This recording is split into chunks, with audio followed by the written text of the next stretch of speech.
This 3-episode stretch has a couple of identity reveals. It solved a few mysteries, and it confirmed some of my theories, but it also debunked others. Oh, and it had a couple of awesome battles. I'm always a sucker for awesome battles. So, let's get to it. The first thing I'll say is that I found out the promise on the snowy mountaintop. Well, it wasn't anything near as mysterious as I thought. I really tried to make a lot more hay out of that than what happened to be there. And I guess apparently it does snow in Attack on Titan. I really felt like I hadn't seen any snow before. And, you know, we got some glimpses in their cadet training during season 1, and I kind of thought that was the scope of it, but I was wrong. There's a diverse terrain, and maybe there's 4 completely different seasons in Attack on Titan, lots of weather, so it wasn't this mysterious lost time or some kind of ice age or some remote place on the North Pole where Titans make promises. I was a little bit off on that, but I did enjoy what we got to see there, and we got to see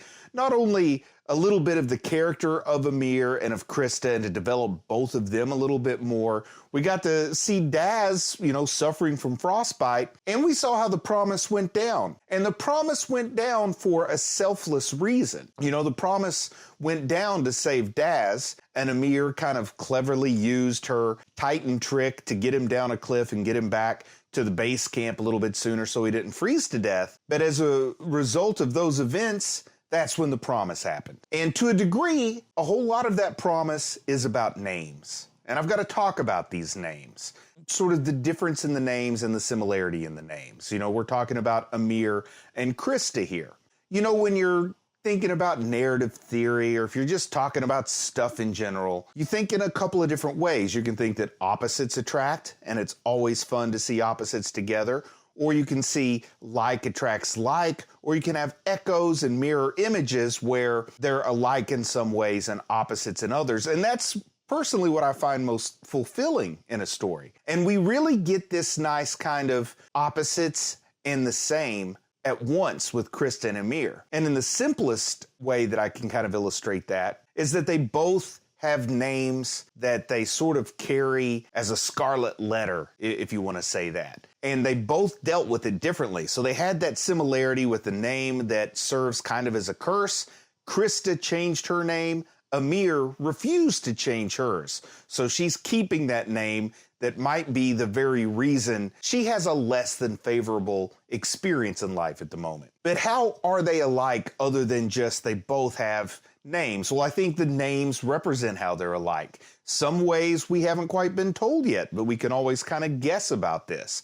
And what I think is they both have a sort of grand lineage. Grand is a, you know, subjective term. You can interpret that a couple of different ways. I mean, we find out that Krista's lineage is from the nobility. But Amir must also have some kind of grand lineage. And as the story unfolds, we'll see she's not really tightly aligned with any of the groups that she could potentially be a part of. But I think they probably both represent either thrown away parts of their lineage or there's some source of shame for their lineage. And it may not be as simple with Amir as it is with Krista, where it's as simple as her father doesn't want her around, or her siblings don't want her around, or her father's family doesn't want her around. You know, there's too many heirs. She's the illegitimate child of a noble, and they're worried she might make problems with the succession. Now, depending on the rules of succession in various societies, sometimes illegitimate children aren't even in that equation unless they start an armed revolt or something like that. So I can see where they might be afraid of Krista's very existence, the, quote, legitimate children or the legitimate heirs of this noble.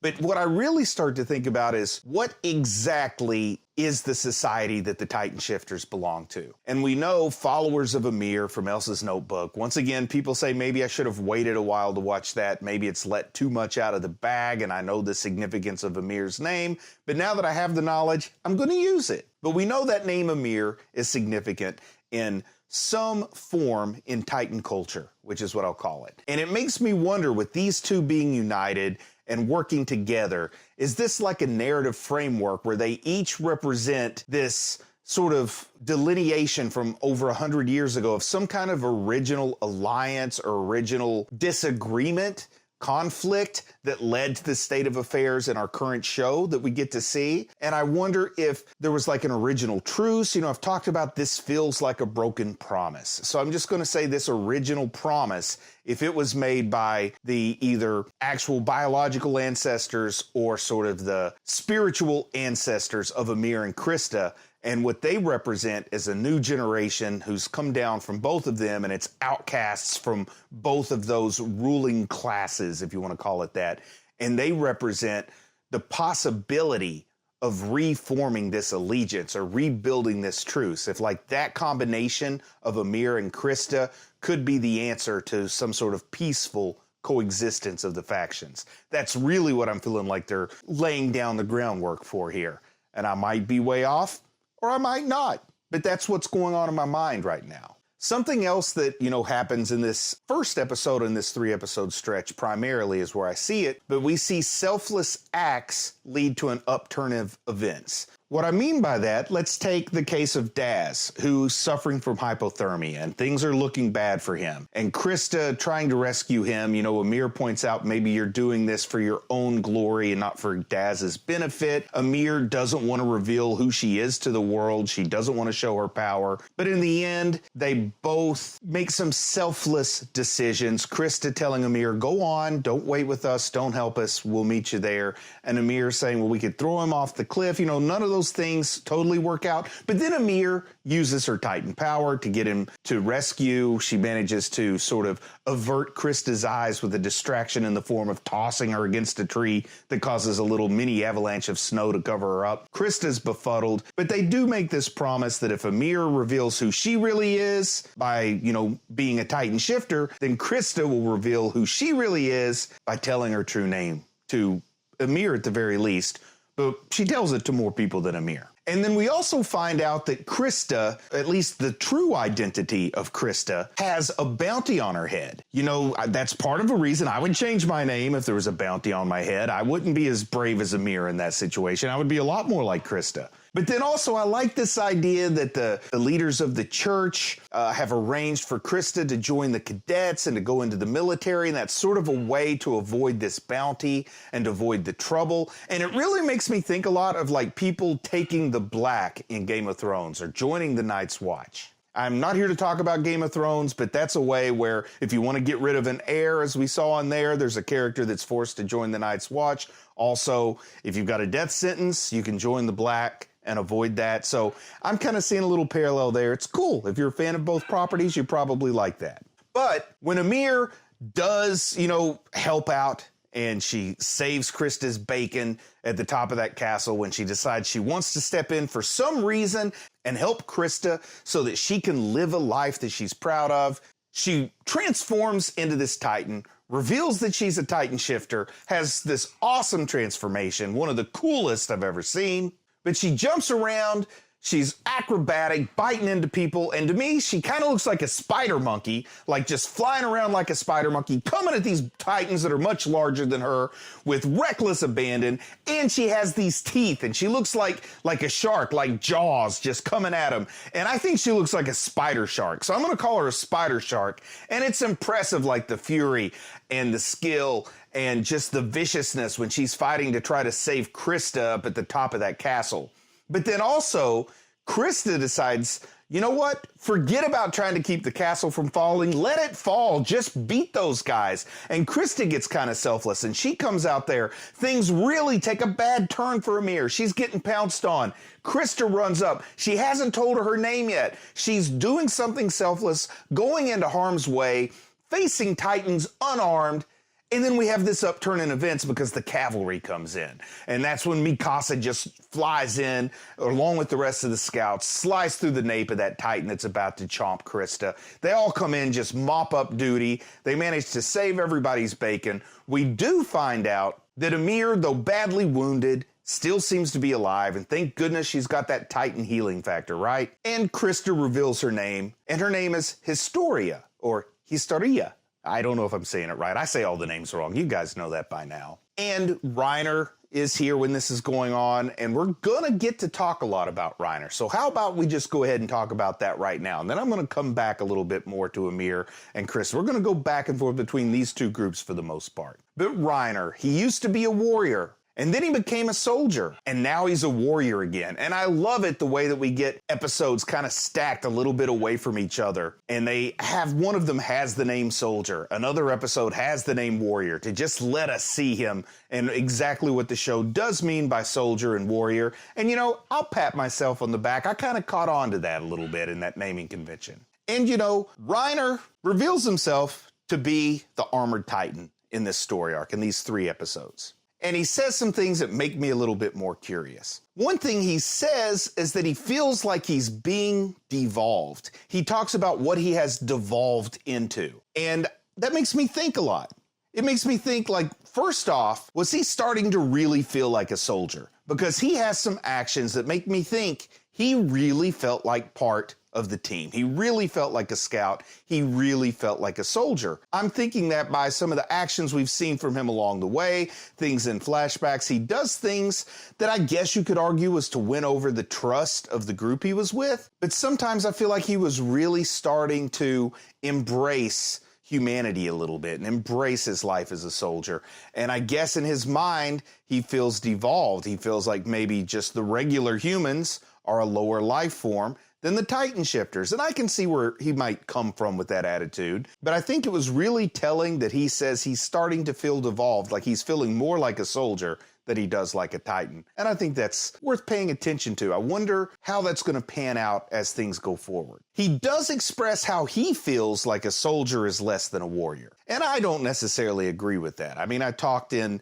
my previous review video about what I thought the differences between a warrior and a soldier are, and I've got a lot of respect for the things a soldier does. Like I said before, a warrior can kill and a warrior can destroy, but a soldier protects and a soldier rebuilds. But something else Reiner says about the difference between a warrior and a soldier, he says a warrior has no choice but to follow a direct path to the end. And I might be paraphrasing just a little bit, but that's pretty close to what he says. And I have to wonder, like, what is the end for Reiner? And he says a couple of things that catch my attention, but I have to think a direct path to the end, and he's taken a pretty bold action atop a wall by announcing that he's the armored titan and transforming and taking on the Survey Corps and Aaron right then and there, like ready to bring it into it. But what is an end for Reiner? Well, I think it's victory, or is maybe the end death? Or is it either one? But there's something else that he says. He says that he was sent to destroy all humanity. So that tells me that Reiner doesn't consider himself part of humanity.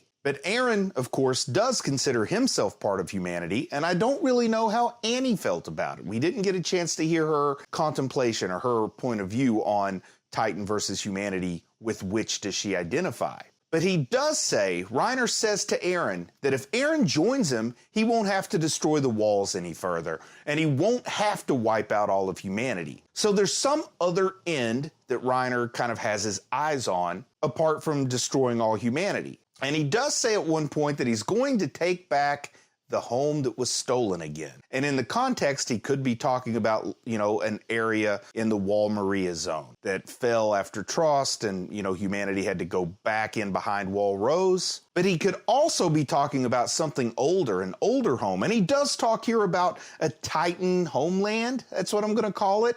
A place for other people like Reiner. I don't know if it's a sort of a hereditary home or like their original homeland from whence they emanated. I once again am thinking about this broken promise that must have happened 100 and something years ago to lead to this conflict that's coming up right now. But if he thinks that Aaron could make it so that he could get his homeland back without killing all of humanity, well, I wonder just how in the heck Aaron could do that. Like, does he think Aaron could be the leverage that his side, which I still don't quite know what his side is, but his side in this battle could use to get a surrender from humanity? Or is he thinking more like it would be a possibility for a diplomatic solution? I could see in sort of an arms race, if humanity only has one Titan shifter they can rely on, and that's Aaron, you take that away and humanity would be forced to surrender. But I also wonder if there's more to it. Like, does it have something to do with Grisha's basement? The fact that Aaron has the key to Grisha's basement. And my goodness,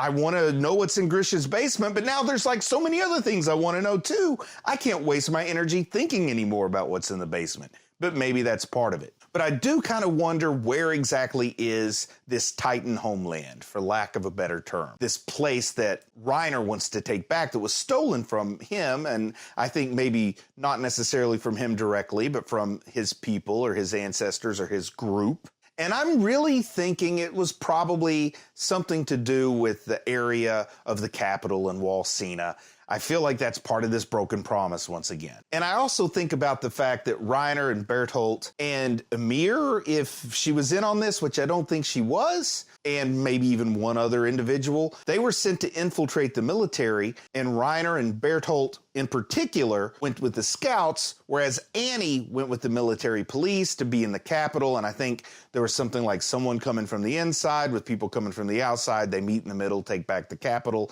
I'm just kind of thinking maybe that was their plan, but I think it's got to do with the capital. That's probably that original homeland that was stolen. That's kind of how things work. Probably stolen from the Beast Titan before it was stolen from Reiner. I don't know. And also, can we talk about the super casual way that Reiner just revealed he was the Armored Titan? Like, he's like, oh, by the way, I destroyed those walls at Trost 4 years ago, and I killed all those people, and I came to destroy all of humanity, but if you come with me, I won't have to do that. I mean, he talks about it almost like a forced apology. It's not like a rage-fueled reveal. It's not bombastic in any way. It's very subtle and underspoken, and it really happens in a way, such a casual way, that it makes me feel like on the inside, Reiner is really breaking at that moment. Like, he is so at war with the duality of his nature, not just Titan and human, but soldier and warrior, that he's really breaking down and he's cracking up, and he just has to get out of this. He doesn't care if it's victory or death. He can't do this anymore, and he just has to tell somebody, and Aaron's the person he can tell. And with that reveal, I'm feeling a little bit more confident about what I call the aging question. Like, wouldn't Reiner have been too young to have been the Armored Titan at the fall of Shiganshina? And isn't Amir too young to be the Amir that's talked about in Ilsa's notebook? But I still got this idea that maybe their Titan nature interferes with their aging somehow, and they're much older than they appear. They haven't given me direct evidence of that, and maybe they'll directly disprove it in the next episode. I mean, that happened with my Snowy Mountain. Or maybe it'll be confirmed like it was with the Armored Titan. I've just got to go along for the ride and see. But I kind of think there's some magic about aging when it comes to Titan shifters. You know, Amir. I want to talk some more about Amir and Krista again, because Amir clearly seems alienated from the Titan shifters' leadership the same way Krista, or Historia, is alienated from the nobility. So that's why I'm seeing this similarity here. Amir clearly not aligned with Reiner and Bertholdt when all the events happen at Utgard Castle. She does not seem to be in on whatever the game plan is that Annie and Bertholdt had. And that's why I wonder if maybe she is the rightful heir to that leadership, but she's an outcast for some reason that'll later be revealed, just like Historia is an outcast. And I guess I got to talk a little bit about Krista's true name, Historia Rice. And the word Historia, well, it very clearly to me, at least the English name Historia, seems derived from the word history. But I do believe there's meaning in the fact that her name is so similar to the word history. And I'm curious about who named her. You know, was it her father who named her? Was it her mother who wasn't wed to her father that named her? And she is supposed to know the history of the walls, so how does an illegitimate child of the nobility get to learn the history of the walls? And I think she was probably taken in by the church. And I think she was probably named by the church. And for some reason that I don't understand yet, but I'm sure I will at some point, I think the church chose to educate her about the history of the walls, the history of this land in which they live. And I think they gave her that name, Historia. They teach her about history. They have some kind of plan for her. I feel like the church is significant in all these events that sweep Krista away from being at risk with the nobility and into the cadets, and they give her the name. And I think it's the church that gave her the information that the church can't reveal, but she's never taken the same oath that Pastor Nick has not to reveal the knowledge that she has. I think she might have been a fail-safe for the church. And then the way that Amir found out about Krista. I just have to wonder if Amir was really in the wrong place at the right time, or Or was she intentionally spying? Like, Amir seems to know a lot about Krista, and if Amir's own history has as much intrigue as I suspect it does, maybe she was actively looking, if not for Krista, then for someone like Krista. And I wonder if she was sort of sneaking around the church trying to get information like this, rather than just scavenging for food or whatever would keep her alive another week, as she says. I feel like there might be more to her knowledge of Krista, her knowledge of Historia, her discovery than what we get in Amir's flashback or in her confession to Krista. And I also have to wonder if Amir's harsh words to Krista are Amir's true feelings. Like, does she really think these things are true that she says to Krista? Are these things she says to Krista really true? I don't feel like I know enough to judge that yet. But you know I love to speculate on manipulation, and it really smacks of manipulation here. Like, I think these are words that Amir doesn't necessarily believe, but they're to manipulate Krista into a certain course of action that Amir thinks is best for not only Krista, but maybe for everyone, like in the entire Attack on Titan world. And then seeing that Amir doesn't seem to be aligned with Reiner, I just have to start wondering, like, how many Titan factions are there? Like, I think you can count Eren and maybe Grisha as sort of a faction on their own. They're like pro-humanity Titans. Then you've got Amir, who seems to be kind of functioning independently. I really feel like Annie, Reiner, Berthold, they're all in some sort of pro-Titan conspiracy together. And I don't know where the Beast Titan comes into play in all this either. And as I started to think about it, writing notes for this review, I start to think that the Beast Titan probably doesn't know Reiner. Because if the Beast Titan knew Reiner and knew Annie and knew Berthold and had some kind of alliance with them, I don't think the Beast Titan would have been so intrigued by Mike's mobility gear. Look, I'm holding it as if I'm a Titan. But you know, he held up the engine of the mobility gear for Mike, and he was really, really impressed by it, as if he'd never seen it before. He didn't realize how much the scouts knew about the Titans and that they reside in the Nape. So the Beast Titan didn't seem to have any kind of information you would expect him to have if he were in contact with Annie, Reiner, or Berthold. And then I really start to think, particularly with things that Reiner says about how he's devolved and about how he's to kill humanity. And clearly Reiner does not identify as human. So I think of Eren, who is a human who transforms into a Titan. But what if these other shifters are Titans who transform into humans? I mean, it's crazy, right? But that's kind of at least their mentality, if not physiologically what happens. What if it is a two-way street? What if there were some smart Titans that figured out a way to make themselves human, but still able to become a Titan first, and that technology gets retro-engineered to create somebody like Eren? I mean, it's crazy, right? But I kind of like the idea, because at the very least, there are shifters who identify as Titans disguised as humans by the words that Reiner says. Or Titans disguised as the wolf boy from a sideshow at a carnival like Beast Titan. And then we get more information about what a small world this is, because once we see Amir transform into the spider shark Titan that I call her, you know, jumping around like a spider monkey, jaws like a shark, Reiner sees her. And then we revisit that flashback from, you know, a couple of episodes before, maybe just one episode before, where Reiner and Berthold and some other unnamed friend are out and a Titan shows up and kind of attacks them. And it's clear this is Amir in Titan form. And man, this is a moment where I sit back and think, what a small world. But then I also think if they're playing some timey-wimey games with us, maybe this was a really long time ago, maybe not. But wow, what a small world it is suddenly when we see that there's like this glimmer of recognition in Reiner's eyes when he sees Amir's Titan form. I don't exactly know how this plays out, but I could imagine it means Amir is not very much on Reiner's good side. We do see a whole new side of Hanji in these episodes, which I really like. You know, I've been she scared me. You know, she has been the mad scientist. She's had crazy eyes. She has frightened me, but I've seen the leadership side of Hanji, and now I understand how she's risen to the position that she has. And, you know, Erwin, if he's who promoted her to that level, he clearly has good judgment. And I like seeing her comfort Connie. I like seeing her lead in battle against the Titans on the wall and in the rescue effort. And I like that despite her curiosity to experiment on Titans, she says, we're not going to capture these, we're going to kill them. So that shows me maybe she won't put her own scientific curiosity ahead of the fate of humanity like I had thought perhaps she would in the past and in past review videos. And we see Hannes again. Hannes shows up at the wall and he sees the Colossal Titan. And you can see that it reminds him very much of the events at Trost from a few years prior. And it triggers him a little bit. And I don't want to oversimplify a serious condition or to make light of it, but I do think the show has given us a really mild look at sort of a PTSD response in Hannes as this is happening. And also we think about how he has changed his life since the events of Trost, and it looks like he doesn't drink as much, and he's a good engineer and he's a good soldier now. And in fact, I think at one point a very insensitive Aaron asks him if he's drunk, and that's why he couldn't find the hole, just so Hannes can defend himself. You know, I haven't drank in 5 years. And we get this massive fight, and I've got to talk about the fight. I know the video's going long, but this is a great fight.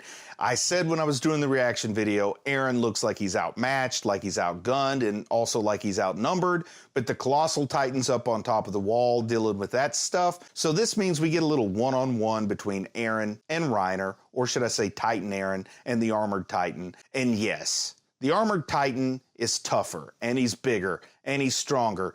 But we see how Aaron learns. And Aaron, the best way I can describe him is he has this indefatigable, am I saying that word right? This unstoppable will inside of him. And he thinks back to the things he learned from Annie when they were in cadet training in the hand-to-hand combat, when it seemed like that was a worthless thing to learn. But he uses those same techniques only in 15-meter form to sort of feint a punch towards the Armored Titan. When the Armored Titan goes to block it, he goes under, gets him in sort of like this belly-to-belly half Nelly thing, slams him to the ground, breaks off his arm, he's cracking his armor, and it's just really nice to see Aaron progressing so much from where he was the first time he tried to fight the female Titan in Titan form. Really, really good fights. You know, as far as Titan fights go, this is every bit as good, in my opinion, as the big fight with the female Titan at the end of season 1. But the fight ends with Aaron on the ground. He gets dragged by the Armored Titan over by the wall. The Titan screams, and it seems like the same kind of scream that Annie used to bring other Titans in, but other Titans don't come in. What does happen, the Colossal Titan up on top of the wall sort of does the same scream and just falls over.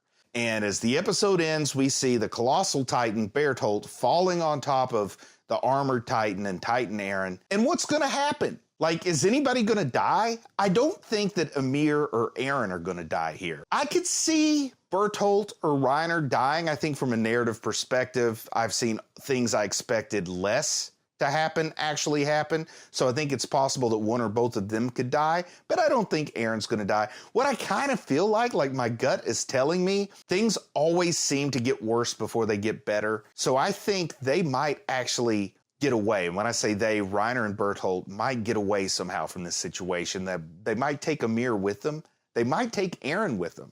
But we'll just have to wait and see, because I really don't know where that's going with that big fall happening. But I did see that the Colossal Titan popped into his mouth, and he didn't really chomp him. I really think he's just storing them to get him away, the same way that Annie popped Aaron in her mouth because she wanted to abduct him back when the female Titan was chasing Aaron through the big tall trees and stuff. But not only does he pop Amir into his mouth, he pops someone else in there too. There are two people that go in. No matter how closely I watched, I couldn't tell who the other person was in addition to Amir. And I don't think we're supposed to know, because a character on screen even says, I didn't see who the other person was. I don't know who the other person is. So I think that's to tell me, like, don't sweat it. You're not supposed to know who that other person is. But the assumption is it's another Titan shifter, right? I can't see any other reason why the Colossal Titan would throw two people in his mouth. One of them a confirmed Titan shifter. They want to get Aaron, who's a confirmed Titan shifter. So I imagine that mysterious other person must be a Titan shifter as well. But I have no idea who it is. But I do, start to wonder some things here, because we've just crossed over the half point of season 2. There's 13 episodes. I've watched through episode 7, and I start to wonder a couple of things, like, is Levi going to be sidelined all season? Like, how bad is his injury? And, it's kind of a bummer if Levi is sidelined, because, people love Levi. I love Levi. But but it also makes for some wonderful opportunities to see what other characters can do. Because if Levi's not there to save the day, we get to see Hanji in her leadership role,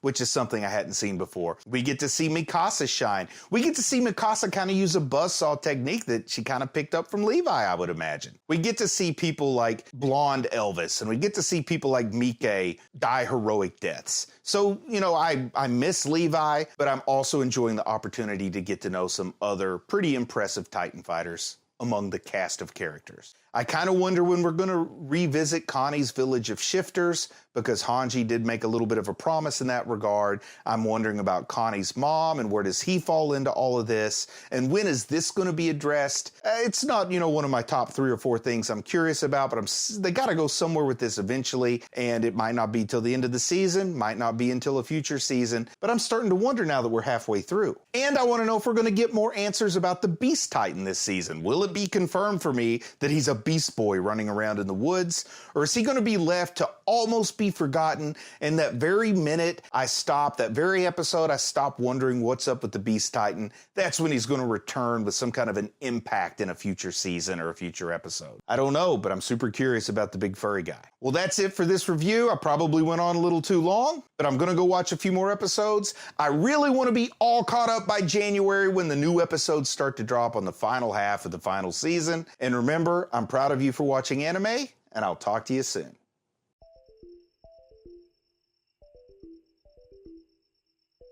I don't exactly know how this plays out.